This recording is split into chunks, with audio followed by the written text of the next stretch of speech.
میری ماں نے کہا کہ تم کس نکاح کی بات کر رہے ہو؟ کب ہوا تمہارا نکاح؟ سکندر نے بتایا تو سب مجھ پر لعنت بھیجنے لگے۔ اس حساب سے دوسرا نکاح تو پھر ہوا ہی نہیں تھا، جبکہ میں جانتی تھی کہ سکندر مجھے طلاق دے چکا تھا، لیکن یہ بات صرف میں اور سکندر ہی جانتے تھے۔ میرے گھر والوں نے مجھے گھر سے نکال دیا۔ مجھے سکندر کھینچتا ہوا گاڑی تک لایا اور بولا، تم نے میرے باپ سے کیا کہا ہے؟ میری آنکھیں حیرت سے کھلی رہ گئی۔ کچھ دن پہلے میں سکندر کے باپ سے ملی تھی، اچانک ملاقات ہو گئی تھی ایک اسٹور پہ۔ انہوں نے پوچھا تو میں نے کہا کہ سکندر تو مجھے چھوڑ چکا ہے۔ سکندر کی ماں نے اس کے باپ سے طلاق لے لی تھی۔ سارا خاندان کہتا تھا کہ ان کے گھر کی عورتیں انہیں چھوڑ جاتی ہیں، یہ گھر نہیں بسا سکتے، لیکن وہ شاید بھول رہا تھا کہ میں اب اس کی بیوی نہیں تھی۔ اس نے گاڑی مزید سپیڈ سے بڑھانے لگا۔ مجھے لگا کہ یہ شخص خود بھی مرے گا اور مجھے بھی مروائے گا۔ کچھ دیر میں ہم ایک جگہ پہنچے جہاں 2 لوگ اور تھے اور ایک مولوی تھا۔ میں سمجھ گئی تھی، لیکن اس بار میں اس پر کیسے بھروسہ کرتی؟ میں نے شرط رکھی کہ کہیں مجھے چھوڑ نہ دے، اسی لیے مجھے آدھی جائیداد میرے نام کرے۔ میری حیرت کی انتہا نہیں رہی جب وہ مان گیا۔ راستے میں اس نے بتایا کہ اسے میرے جانے کے بعد احساس ہوا کہ اسے مجھ سے محبت ہو چکی ہے۔ میں اسی کمرے میں پھر سے موجود تھی جس کو پانے کے خواب دیکھے تھے۔ زندگی ایک بار پھر مجھے وہیں لے آئی تھی۔ میں کمرے میں بیٹھی ناسمجھی اور بے یقینی سے یقین کرنے کی کوشش کر رہی تھی کہ یہ سب کیسے اور کیوں کیا سکندر نے۔ میرے گھر والے مجھ سے نفرت کر رہے تھے۔ میں ماں کو کتنے فون کر چکی تھی لیکن وہ کال نہیں اٹھا رہی تھی۔ جب سکندر کی بہن کمرے میں آئی، مجھے دیکھے جا رہی تھی اور اس کے سامنے میں بے بسی کی تصویر بنی بیٹھی ہوئی تھی۔ اسی وقت سکندر کمرے میں آیا۔ اس کی بہن نے غصے سے اسے دیکھا اور باہر نکل گئی۔ سکندر نے مجھے کہا، اٹھو، ہمیں یہاں سے جانا ہے۔ تمہارے بھائیوں کی غیرت جاگ گئی ہے، انہیں لگتا ہے انہیں سکندر اور اپنی بہن کو زندہ نہیں چھوڑنا چاہیے تھا۔ ساتھ ہی سکندر ہنسنے لگا۔ تم لوگ عجیب ہو، کل دھکے دے کے تمہیں نکال دیا، آج ان کی غیرت گوارا نہیں کر رہی کہ ان کی بہن ان کے خلاف جا کے سکندر سے شادی کیسے کر سکتی ہے۔ میں نے کہا، تم مجھے واپس بھیج دو۔ سکندر نے میری طرف دیکھا اور بولا کہ کیوں، تمہیں مرنے کا شوق ہے؟ نکلو اب یہاں سے، کچھ دن میں معاملات بہتر ہوں گے تو لوٹ آئیں گے۔ ہم لوگ گھر سے نکلے ہی تھے جب کچھ دور جا کے سکندر کو پتا چل گیا کہ میرے بھائی ہمارا پیچھا کر رہے تھے۔ میں نے اپنی ماں کو کال کی لیکن وہ آج پھر میرا فون ہی نہیں لے رہی تھی۔ سکندر نے گاڑی ایک گاؤں کی طرف جاتے جنگل کی طرف موڑ لی اور گاڑی وہاں چھوڑ کے ہم دونوں بھاگ رہے تھے۔ یہ ایک گھنا جنگل تھا، اندھا دھند ہم جنگل کی جانب دوڑ رہے تھے۔ زندگی کس رخ پہ لے آئی تھی؟ یہ سب کیا ہو رہا تھا؟ میرے بھائی میری جان کے دشمن ہو گئے تھے۔ میں تھک چکی تھی، میری سانس پھول چکی تھی۔ میرا دل چاہا میں خود اپنے بھائیوں کے سامنے جاؤں، لیکن سامنے کھڑا شخص جو اب میرا شوہر تھا، جس کی وجہ سے آج یہ دن دیکھنا پڑا تھا، اسے کیسے موت کے منہ میں دھکیل سکتی تھی؟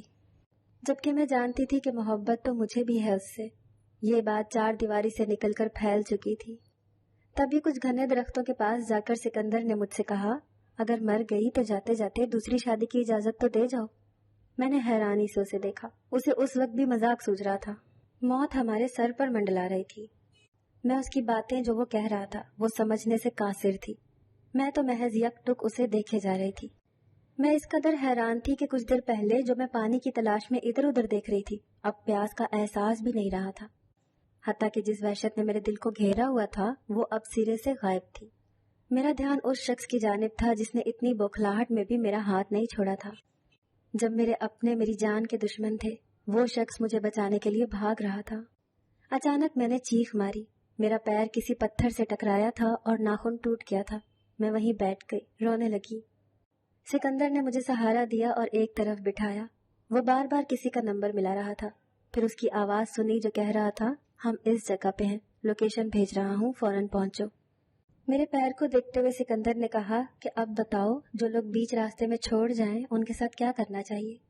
میں نے اس شخص کا چہرہ دیکھا۔ اس کی آنکھوں میں بے ساختہ آنسو بھر آئے۔ یہ سکندر تو نہیں تھا، یہاں موجود شخص کوئی اور ہی تھا۔ میں اب دعائیں کر رہی تھی، یا اللہ ہمیں کوئی راستہ دکھا۔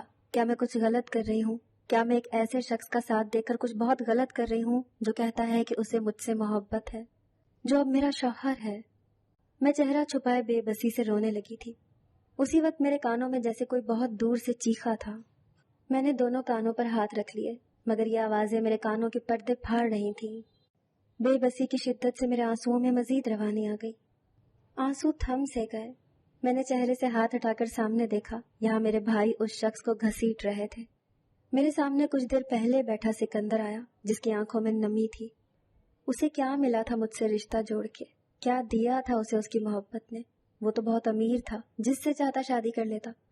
پھر اسے کیا ضرورت تھی کہ ایک منکوہا کو چھوڑ کے، جس نے دوسری شادی کر لی تھی، جس نے لالچ میں شادی کی تھی، اور پھر بیوہ ہو گئی، اور پھر اسی شخص کی ہو گئی تھی جس کی منکوہا تھی۔ کیا ملا تھا اسے اس رشتے سے؟ اپنے باپ کا اکلوتا بیٹا، جسے میری آنکھوں کے سامنے میرے بھائی جان سے مار دینے والے تھے۔ میں نے آنکھوں کو صاف کیا، گویا اس پل کسی حتمی فیصلے پر پہنچ چکی تھی۔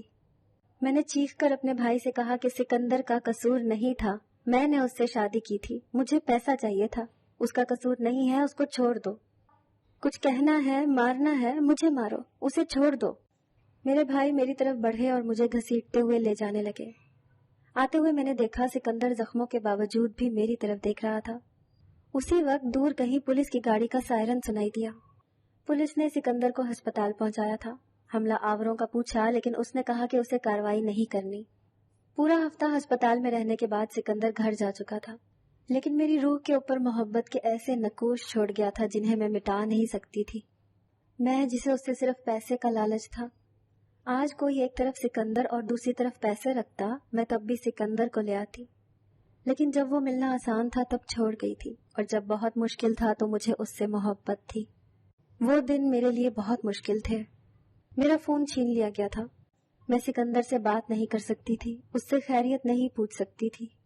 میں نے اپنی ماں کو سمجھایا، لیکن جو انہوں نے بتایا اسے سن کر میں حیران رہ گئی۔